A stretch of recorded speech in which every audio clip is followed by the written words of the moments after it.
Walang yugo kasabot sa mga paghitabong karon. Tanawan eh.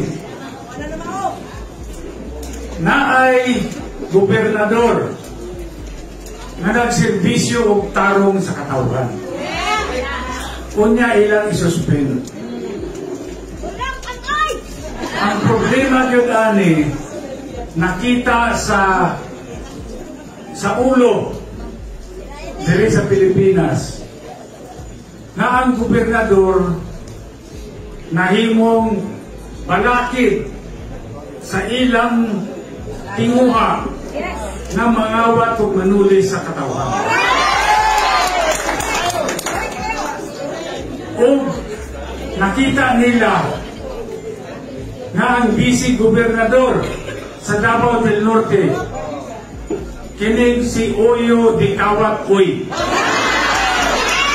Nakita nila na kining tawhana aliskado kayo na musugot sa ilang sugo o magpagamit aron kawatan o pulison ang katawan sa Davao del Norte. Mauna gusto nila isuspend ang atong gobernador o ipuli ang usa kakawatan para himuong gobernador. Unya, tanawa ha, wala pa ganing masuspindi. Kaya wala man din basero pong maayo. Wala sa proseso nilang imo. Unya, ilan daw i-install dito sa City Hall.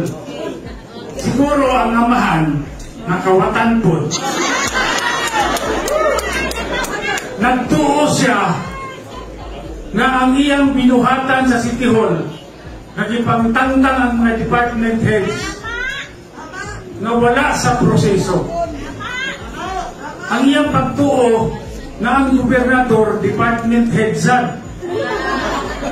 musunod ta sa balaod, amoy balaod. Oh.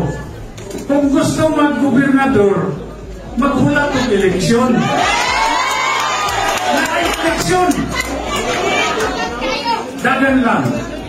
Sige, pasagdan na to na ang katawan maghukom ng pinsa ang amayan nilang saunan sa yugo sa tunglanan.